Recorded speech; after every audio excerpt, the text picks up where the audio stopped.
Early exchange, shaping policy, advancing development. Thank you for staying with us on Early Exchange. This is the Thursday edition, and yesterday we began a series which is on the inauguration anniversary, 1 year in office of President Tinubu. And so we've been taking a look at policies implemented by the Tinubu administration over the last 1 year and impact of these policies on Nigerian economy. We looked at the agricultural sector yesterday. We also took a look at security. Today we'll be looking at oil and gas under President Tinubu. And I have in the studio our Ines analyst, Dr. Idahosa Osamhanze, to join in the discussion this morning. Good morning, sir. Blessing, good morning. Good Nigeria, great nation. Yes, good Nigeria, great nation. Then there's one we said about Africa the other time. Oh yeah, great Africa. Great Africa. Yeah. Okay, that's good. That's good. All right. It's been 1 year since Nigeria has had President Tinubu as its 16th president. A year ago, he was inaugurated, and right from the inauguration, he made some policy statements that are still having impact on the Nigerian economy right now, even as we speak. Now, taking a look at oil and gas, sometime around March, the president did come up with some executive orders regarding the oil and gas industry. And one of them was for fiscal incentives for the gas sector. And this was actually aimed at ensuring that gas is readily available and affordable by all Nigerians, and also serving as an alternative for premium multi-spirit. No wonder why he's been pushing for CNG vehicles in Nigeria. Taking a look at some of the policies, particularly one of the executive orders, which was for fiscal incentive over the last 1 year. What do you see as the impact of that policy in the oil and gas sector? Well, I think was generally agreed by both foes and friends of the administration is that the president inherited a very bad case. And against that background, it would be safe to say that the president has taken some very bold steps and measures to see how to redeem the situation. You know, it's like somebody who suffers a heart attack and you want to bring the person back. You see the pressure you put on the heart to get the heart to revibrate again is hard. You don't do that with a kid's glove and think that the person will come back. So I think that's what a number of us must first and foremost put to heart. Because you see a lot of people say, oh, the government has failed 1 year down the line. And somehow we don't also take time to look at some of the developments and where we are coming from and some of the things that are happening right now. We may not even be seeing it at the moment, but I think with time, some of all these things will be seen. And I think it's against that backdrop that I will want to look at the development around the sector of the oil and the gas industry. Of course, President wants us to be self-sufficient in terms of gas production, not just gas production for Nigeria. He's also laying a groundwork to ensure that Africa is actually connected to Europe. And that pipe is being laid that is going to take gas from Nigeria to Europe in collaboration with Morocco government to see how we can pass through a pipe from Nigeria through the undersea up to Spain. And then, of course, because he has said that if we had done this years ago, during the Ukrainian-Russia crisis, Nigeria would have benefited more from the sale of it. Would have been a windfall for us. But unfortunately, those basic infrastructure were not laid, and therefore we didn't benefit. Rather, we suffer so much because of the situation that was ongoing there.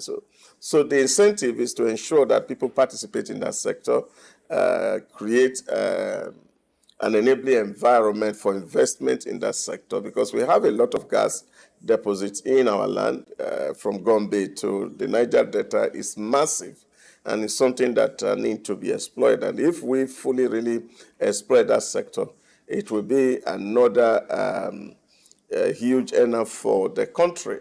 So I think that is some of the few things that the president has done. And also we have seen that he also tries as much as possible to fully deregulate that sector in ensuring that NNPC run like a business and not like a state social service organization.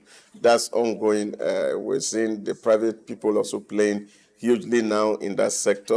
Dangote refinery is up there working, hoping that he has said that by June, Nigeria will forget about importation of petrol. And that is, of course, heartening for a whole lot of Nigeria, that apart from the fact that you have to pay even the high price, but the availability of its product itself had been a major challenge. So if we have it here and then we can necessarily buy from here, those period of a queue would have been gone and Nigerians would have healed some sigh of relief. BOA too is also planning to build both gas and a refinery also, and see how much they can contribute in that. And of course, the federal government itself, through the NNPC joint venture, is also investing massively. The Port Harcourt refineries on the go, LNG is being expounded, and all these things are attracting investment from both local and foreign investors. And all of this happening, it's like laying the groundwork for a future that will be brighter and good for every one of us. Good, you pointed that it's like laying the groundwork, because the rewards or the benefits of some of these policies looks like it's yet to be felt by Nigerians, particularly when it comes to gas. If you even look at the liquefied natural gas, which is mostly consumed for domestic purposes, it's still on the high side when you look at the price. And even in that aspect, the president did approve the removal of VAT on that importation of liquefied natural gas to make it cheap. But we haven't actually seen a drop in price in that aspect. Is there a disconnect between policies made and actually the implementation of these policies? Yeah, but you have to put into perspective the macroeconomic environment in which these policies are operating. If I remove VAT 2 years ago, and I said, okay, we're going to sell gas, probably at that point, we could sell it at maybe 600 naira per kg, or maybe you are selling at 500 per kg. But you look at it at that time, foreign exchange, 400 official window, people who can access it from government to import and all of that. And that's not what we're having right now. So I think people must also be conscious of the economic way economy runs. For example, if you import a gas and you're buying your forex at 1,000, 1,500, 1,800, it's going to affect the pricing. Now, if you are seeing stability in the pricing over a period of time with removal of VAT, and you see the exchange rate going high and the MPR rate going high, of course, if people are taking a loan, they are going to pay more. Then that shows you that something is happening. That if it's not moving at the same rate that the exchange rate is driving up, it means that there's some shock mechanisms that have been put in place that are actually being effective. So I think that's the way to look at it. We are not going to look at it as if price is coming down, because if other basic indicators or indices of the economy has not gone down, and then, of course, price had not tumbled like every other thing that you see in the market, it should mean that somebody is doing something and that is significant. Okay, looking at what is being done and the implications of the policies and some of the work being done by President Tinubu's administration. Before he came to power, the oil and gas sector, let's take a look at it. There was quite a huge insufficiency in terms of production, and the oil theft was like at its peak then. At a point, Nigeria was producing less than 1 million barrels per day. And from January till this time, let's take a look at what has been the issue with oil theft and even oil production. What would you say about that? Well, I think for me, although I was looking at Bismarck Rewan's analysis yesterday and said, of course, it's marginal. For me, it's fundamentally very huge, because you see an industry that has been corrupted for decades. The rot has been in that industry. It didn't start yesterday. And it is not just easy for somebody to step in 1 year and say he has cleaned everything. It's not going to be that easy, because a whole lot of people have been profiting from those confusions in the Niger Delta area where this oil is being mined. And I think this is a real issue. So significantly, we have been able to move consistently from January to date, producing 1.3 barrel per day, and that for me is significant. And in the same period of time, and from record yesterday, we saw that over 120 or 25 illegal depots and refinery were also destroyed. In the same period of time, we've seen this regime also arrest over 15 vessels that came to steal crude from Nigeria. Now, all these are significant achievements that, of course, the regime has had in the last 1 year. And I think we should be able to say kudos to them in that regard, because these things have been moving. I remember some 2 years ago, Falana was saying how vessels were coming into our waters and they were taking crude in their sufficient quantity, and that you could actually point out to where it is being offloaded in America, somewhere California, and things like that. So, but you see, if in 1 year you have arrested about 12 vessels, it tells you how huge that industry had been plagued. But I think that government is doing so much to see how a lot can happen. I was listening the other day, seeing, I think it's the MASA or Ministry of Blue Economy, also have to launch about 3 helicopters to do water surveillance. And all these are measures being put in place to ensure that there's safety and there's security, and of course the products are also protected, and Nigeria can get value for money in terms of oil and gas. Talking about value for money, we'll have to get to this part again. We talked about it yesterday, but let's look at it because it's connected with the oil and gas sector. The removal of fuel subsidy by the president. Before that time, some parts of the downstream sector had been deregulated, but removal of oil subsidy meant that the petroleum sector was totally deregulated and market forces could determine the price of petrol. But we've seen that even from when the announcement was made, and then up till now, there seemed to be a steadiness in terms of the price of petrol, making many speculate that perhaps there's still some form of subsidy. Let's look at that part of it. And the removal of subsidy, what benefits has it brought to the sector? I think that this should have just been very clear to every Nigerian who is watching and seeing things happen. And I think one of the things that I find about Nigeria is that we are a natural, very critical people who do not give people the benefit of the doubt. We had hue and cry about Buhari's borrowing in terms of ways and means that runs into trillion and trillion of naira that, of course, the government was printing money to be able to meet its daily obligations. And that was just 1 year ago. And we saw that a lot of private business people who came to Nigeria to do business, especially within the aviation sector, who could not move their money out. And the imbroglio between the Nigerian aviation industry and foreign airlines who were doing and operating here because of money that they have made that were stocked in our economy. All those things were there 1 year ago. But as we speak, all the airlines have been paid, things that are due and legal, without a recourse to any ways and means. We have seen that government is running that all debt obligations to foreign and local lenders, government is also meeting those obligations. We are seeing contractors who are being owed, being paid by government. And we are seeing couples of construction works that are ongoing across the country. We're seeing states earning more now in terms of FOUQ allocation that has almost doubled in the last 1 year.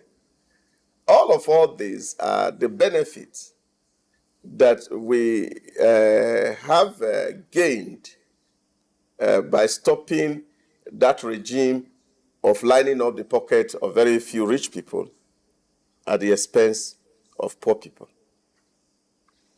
But before the removal of subsidies, some quarters think that just what the Dangote refinery is doing and promising that by June, the importation of petroleum products will be a thing of the past for Nigeria, that should have happened before the removal.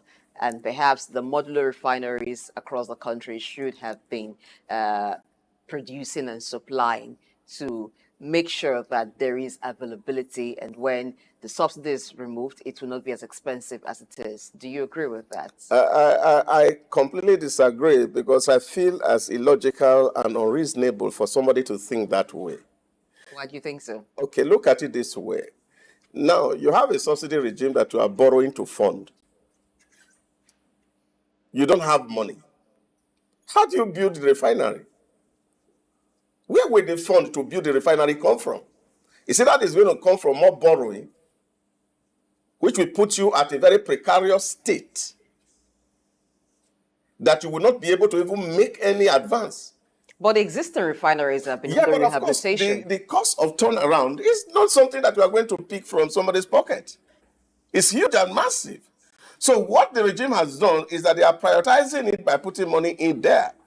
And that's why we can see today, of course, you see the turnaround in Port Harcourt refinery in the last 1 year is reaching almost a crescendo now. That, of course, they are also promising that they can now produce about 200 barrels per day. The Warren refinery is also being addressed. The Kaduna refinery has also been awarded. Now, all these are moves that government needs to do. But you see, the first thing to do is to stay alive first, to be able to do this investment. So if somebody is saying, oh, well, the time was not right, you would have first of all built the refinery, then the person would have provided the money for the building of refinery before you now say you want to remove subsidy. Don't forget that this debate about the removal of subsidy did not start in 1999 even. The debate for the removal of subsidy in Nigeria is not an event of this current civilian regime. It was proposed during the Bagbanga days in 1985 in SAP, Structural Adjustment Program, that we cannot continue to live this lifestyle and think we are going to live too long. But we all ignored it and thinking that tomorrow will be better and better. But here we are. The right things that we need to do, we didn't do them, and we are just expecting that things change. And I think it was Abayasin that said that it is only a lunatic that does same thing over and over again and expect a different result. And I think this is where we have been. We must realize and appreciate the fact that, yes, of course, people feel the pains are there. We all know, all of us are feeling the heat. There's no doubt about that. But doing the right thing, and I don't think there's a right timing for it. Somebody even argued yesterday on your show and said, there was still 1 month window. 2012 to 2023 was not enough window. So it's only 1 month between May 29 and June ending that would have been the saver. It's just a very, very infantile way to reason and think, as far as I'm concerned. So you are going to be looking at a situation where you as a person are saying, how do we remedy this situation? Government is borrowing in trillions. Somebody did an analysis. You sell petrol, all you will get maybe $7 billion. And then you use 80 billion to import petrol. How sustainable is it? It's not sustainable. So what I think what government has done is to say, okay, yes, let's stop this trouble. We know it's going to cause pain. And I think that the president too said that it's going to be very painful. And he knows. That he knew that Nigerians are passing through hell. But it was better to pass through this hell and survive than to continue in the old regime that will lead us to doom. This for me is where the arguments lie, to say what was reasonable to be done. And now that has been done. People say, oh, we are not feeling the impact. yes, there's a whole lot that's happening that people may not have seen. Yeah, of course, we see today, government did a wage award for federal civil servants, 35,000 for 3 months. That is plus their salary. Government is contemplating salary increment. They're doing a whole lot of social activities that can impact people. So all this is to cushion the effect of subsidy. There is no country that is doing subsidy that is succeeding today as we speak. Go to Venezuela and you will learn the lesson. They even produce more oil than us. And between 2008 till today, Venezuela has not recovered from the abuse of oil sales in subsidy. India had taken away subsidy completely from all public services. And that is why you are seeing India growing at 7%. So we cannot be saying one thing on this one side of our mouth and using another side to say something different. That regime was not sustainable. Except that there was another source of income for government to be able to pay subsidy, then it will have been agreed. And even in the campaign, apart from Kwankwanso, who was speaking that, of course, he was going to retain subsidy, there was no other aspirant in that contest who said subsidy regime was something that was worthwhile. All right, let's take a look at another policy that the President Tinubu actually made to improve the oil and gas sector. Now, he issued a directive to reduce contracting timelines and project delivery. Now, before that time, benchmarking analysis revealed that the contracting cycle took up to 36 months. So the directive was aimed at compressing the cycle to less than 6 months, in line with global averages. I think that's also one of the issues that we have advocated from our parent company severally, especially dealing with the issue of procurement in Nigeria, which take too long to conclude. And this, of course, put government sometimes in a very difficult situation. I was listening to Dave Umahi yesterday, His Excellency, saying about the situation he met on the ground and the way contracts were awarded and how contractors were delaying to see how, of course, over and over again, you are revaluing contract sum. And this is huge and is very terrible. I was doing a case study yesterday of Petrobras in a case in Brazil, where, of course, a certain refinery was awarded for a turnaround. At the time it was awarded, the cost of doing that refinery was about $15 billion US. But by the time it was going to be done, it has risen to $60 billion US. So because of the delay. Delay, yeah, of course. So I think that for me was also very fundamental, that, of course, you look at a situation where an individual know the way the system works, because this is actually the collusion between the civil servants and the private investors, and they unnecessarily delay some of all these things in violation of the Procurement Act that says that if you don't have money, don't procure. So you come in the name that, oh, I received envelope, therefore I don't have enough money to do this project. But whereas the law says, the 2007 Procurement Act, of course, which is being amended at the moment, says that for you to sign a contract, you must have the money to pay for it. So here is what a lot of people are doing. I think that for me, it was again an executive order that was timely, that when people enter into a contract with government, they don't unnecessarily delay. Because the more you delay, inflation sets in, a whole lot of parameters from the macroeconomic environment affects whatever thing you are doing, except there's a force majeure, which is a natural occurrence like we had in COVID. Then, of course, you can say we couldn't work because there was a natural occurrence. But if there's no natural occurrence, if people are bidding for a project, there must be a timeline. And then, of course, government also must be honorable in meeting their obligation to their contractor, so that if we agree on milestones and payment milestones, then those contractual obligations should be respected by both parties. According to the special advisor to the president on energy, the directive aims to reduce the cost premium of operating in Nigeria, which was averaging as at March this year at about 40%.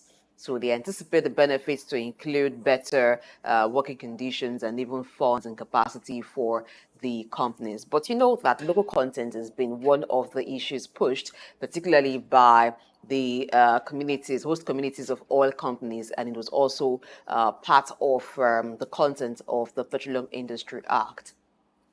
Yeah, I don't have issues with local content if it is put within context. And I think what people talk about today as local content, for me, really do not align with global best practice in terms of effectiveness, efficiency, and economy. If you facilitate and allow a lot of people to play without necessarily having to cage some people from doing some certain things, you see, you will be much more competitive. One thing is that countries who had implemented local content had invested very hugely in terms of education, training, and development, capacity building for their people. So that if you have, for example, an industry coming to your area, it's not just enough for me to ask me to hire your local people. I should hire your local people that are competent. Because if the law says, oh, you must have 40% of indigenes working in the company, which work would they be doing? So it becomes a burden on the company itself. And I think this is where, of course, those who are making laws for Nigeria must also sit down to think about this. That you must build capacity in people before you're driving policy. Otherwise, what you get is that people run away from that environment. Singapore is a test case. The founder of the modern Singapore, Lee Kuan Yew, ensured that Singaporean young people who were very good were trained well and everywhere and create incentive for them to come back and work. So that even when companies are coming to Singapore to do investment, they will have local hands. So they will not need to want to bring people from the outside. Because it's more expensive to bring expatriates than to hire locals. Every businessman knows that. But the challenge you face is that when you don't have the competent hands in your environment, you have no other option than to look for those who are competent wherever you can find them. But that increases the cost of production, and then, of course, somehow the product becomes out of reach for the ordinary man because it will become non-competitive. But if you have local hands that are able to do that job, why not?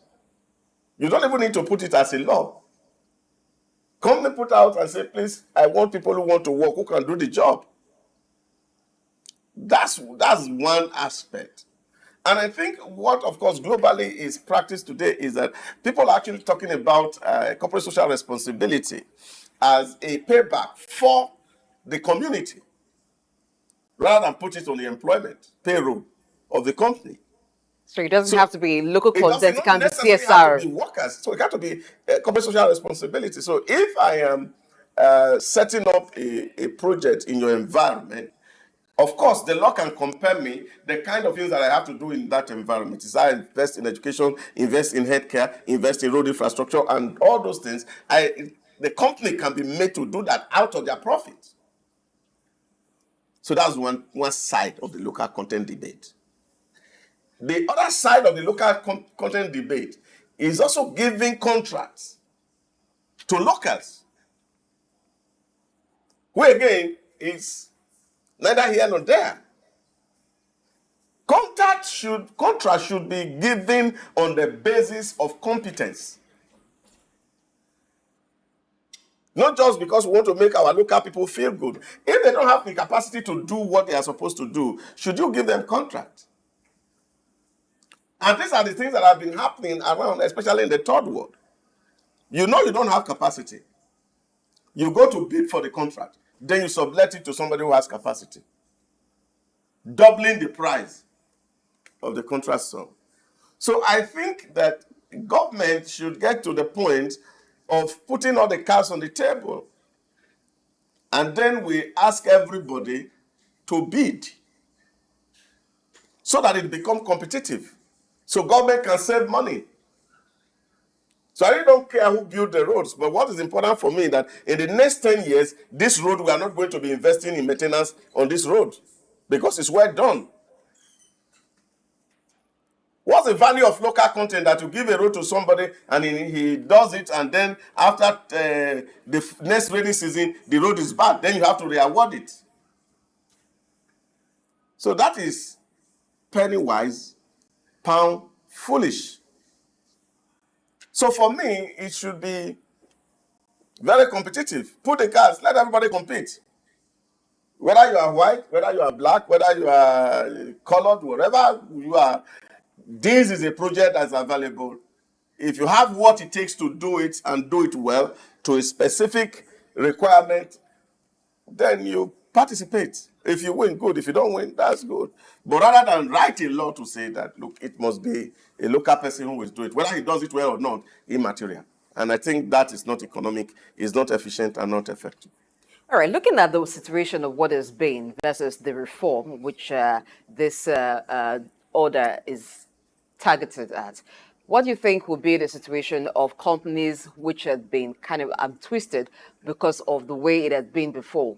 The issue of local content, which you have just said, should be a thing of capacity and not the companies being compelled, whether the indigenes have capacity or not. How would that improve the sector? How would that improve the fortunes of the oil and gas sector? Yeah, what I'm saying is that if you have competent people drive the process, of course, chances are that errors, mistakes are reduced, wastages are cut off, and the propensity for profit is higher for the investor. That's the point. So whatever is going to reduce costs, for me, is what is important. How are we going to do this and learn? You see, but there's also something that they are doing in some other countries. You see, you have the principal assignment. Take, for example, in a very complex industry like oil and gas.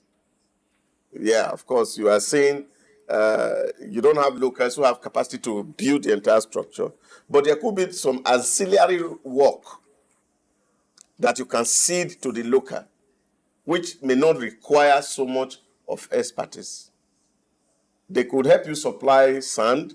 They could help you supply, what is it called, gravels, iron, if it's found within the space. So all those things can be, but it should not compromise competence. So merit should be the driver of a system that works. And I think we must learn this from other people of the world. Up to recently, you still see the United States of America interested in those who write WAEC and JAMB in Nigeria. And they are deliberate in harvesting them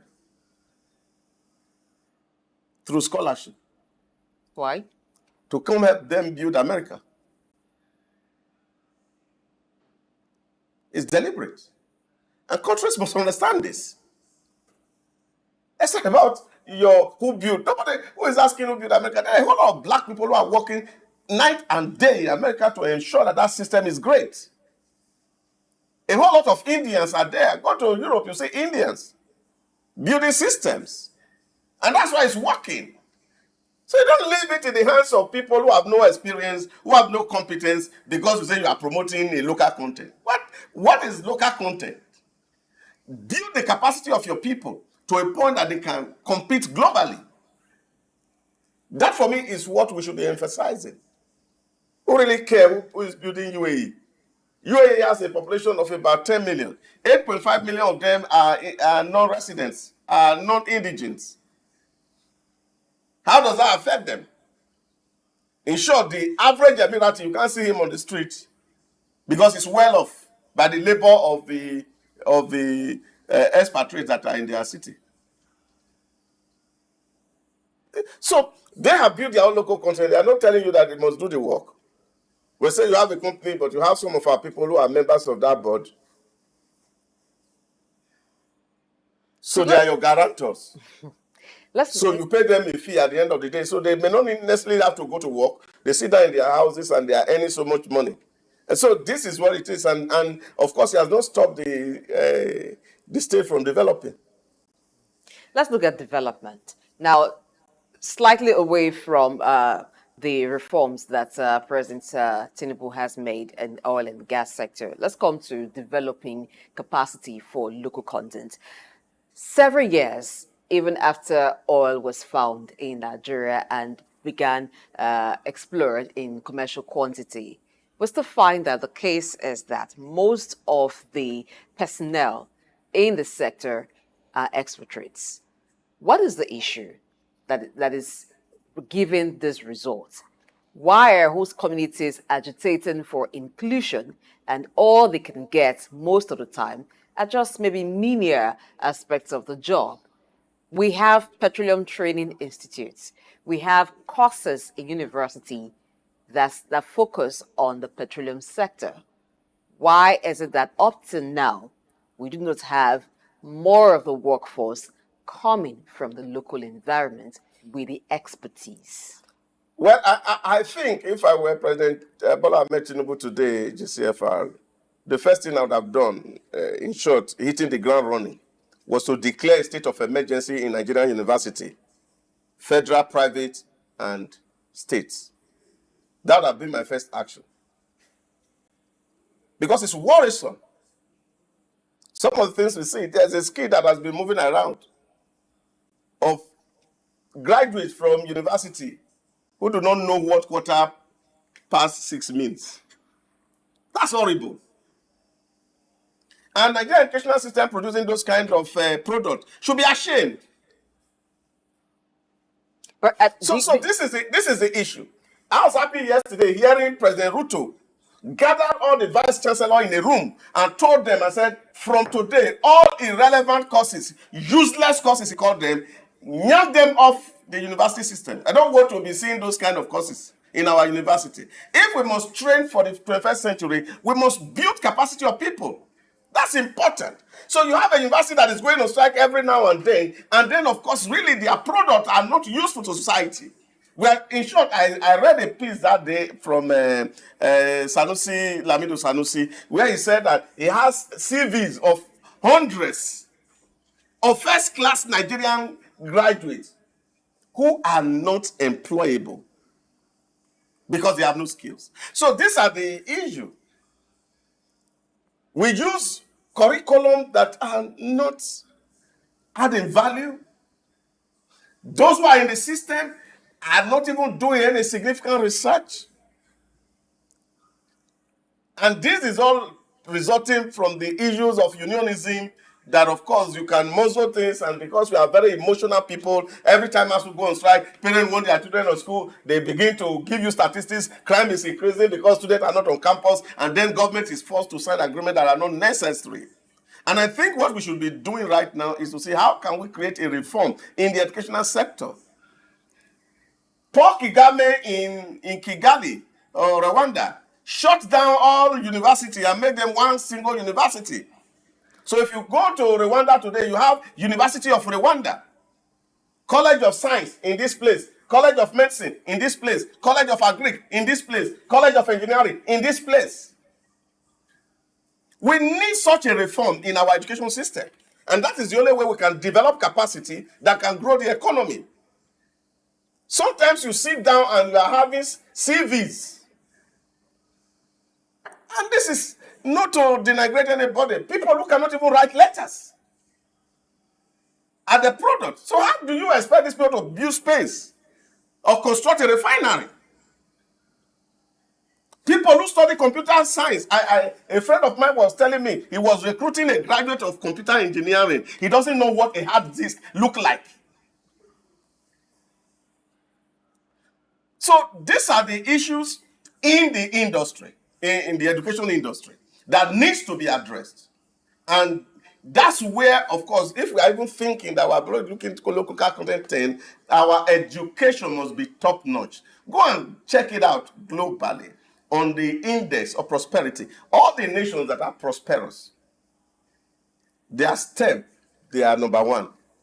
Check it, Singapore, number one in mathematics. Check it in Switzerland. Check it in almost all countries. Because these children are near geniuses.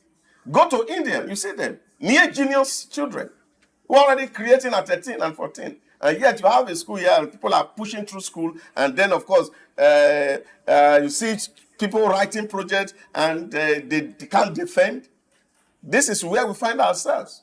We have the structure in place, but there's no effective implementation of this system. So we should, first of all, declare emergency on the state of education in Nigeria before we can be talking about capacity building. All right, going forward, the issue of low production. At present, Nigeria can barely meet upper quota. We're still struggling with the issue of oil theft and other attendant issues. What can be done more to improve Nigerians' production capacity in the oil sector? The other projects for gas, and those are future projects that may not begin to give Nigeria results right now. But what Nigeria has ongoing currently that it gets revenue from is crude oil. Yeah, I think the government should come hard on the those exploring our oil. Because what you have seen in that industry is in the last 25 years, there have not been significant investment in that industry. So that's a real problem. We need huge investment. So we should prevail on those who are here on the ground, whether it is Chevron, Shell, Total, whoever that is playing in that sector. Government must put a demand on them for genuine investment in that sector. Because they are just ripping off the system and then, of course, they are not putting back into it. We must get to that point where we demand from people, yes, we are putting money here. We want to see better investment. This is what we want. If you don't have capacity, we look for somebody who has capacity. And we can find them around the globe. If it's to go to Qatar and get their own company to come, or go to Saudi Arabia and get Saudi Aramco to come and invest in it, we will go and put them to come and invest, so that we have to free up that sector. That's the only way to go. So it needs investment, and nobody is putting more money in there. So we are managing what we have put there for 30 years ago. But of course, it can't produce what you require now, because of course, those sort of things, you see, they are losing value by the day. Why do you think the companies are not reinvesting? Is it an issue of companies not making enough profit, or companies not actually having the interest to stay longer, and so no need to make more investments? Well, I also think it's around the conversation that is also ongoing in their own home country. And everybody is trying to watch and see how that industry plays out, because you also realize that, of course, a lot of even these bigger companies now are divesting from oil into electric vehicle production and the rest of it, because that seems to be the future. So they are looking into the future, but we have not arrived at that future yet. Having not arrived at the future where the world is moving to, what about local investment? Are there ways to trigger local investments in this? And I think the government has done that sufficiently. The example of Dangote is case in point, where government put in a lot of money in there and gave him a lot of waivers to ensure that that thing was running. And that cost government a lot of money and fortune. So, and I think that's something that's beautiful to be done. We have some local players in that industry, but expanding it is also one of the issues, which, of course, I think is because of the monopoly that NNPC had enjoyed for too long, that actually had also undermined that sector growing. Because like they say in fraud analysis, when there is so much monopoly, and of course you have plenty of discretion and no transparency and accountability, it can only produce corruption. All right, as we wrap up, let's just go back to the gas sector. So there is fiscal incentive for the gas sector. But let's look at this, the case of NLNG now, which was set up primarily for exports. So they're doing 70-30, 70% for export and 30% for domestic consumption.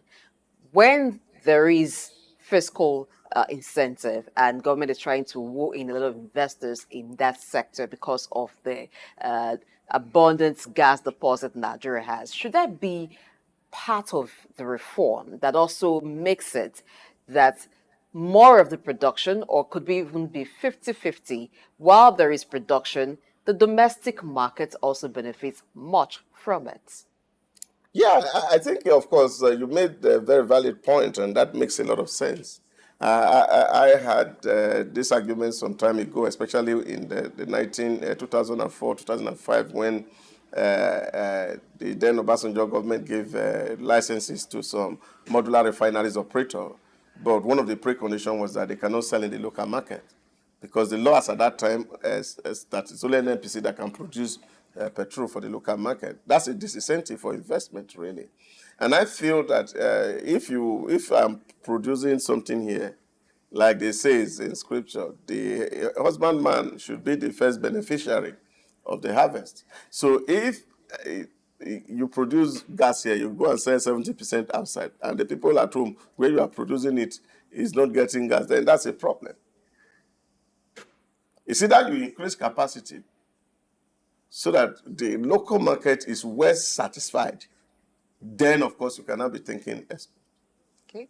All right, let's see what happens over the next 1 year again with the oil and gas sector under President Bola Tinubu. So far, it seems like it's still very early to judge, but some reforms have been made, and it is expected that in the very near future, the benefits of those reforms will be felt by Nigerians. Thank you so much, Dr. Idahosa Osamhanze, for being with us on the show today. 8 years will not be enough to see these things work, and Nigeria must brace up for that. It is easy to destroy than to build. That was why the Jews were so much angry when Jesus said, this temple that it took our parents over 21 years to build, you say you will pull it down in 1 day and build it in 3 days, and they were so angry with him. So it is easy to destroy. A lot has happened in our economy. And of course, what we can only pray for is that we have consistency, that projects that are started by government is not abandoned by the next regime. And once we can have that kind of a regime, because development is cumulative, like you know, and it's well said, Rome was not built in 1 day. Okay, let's see what happens. Continuity should be the other in terms of governance.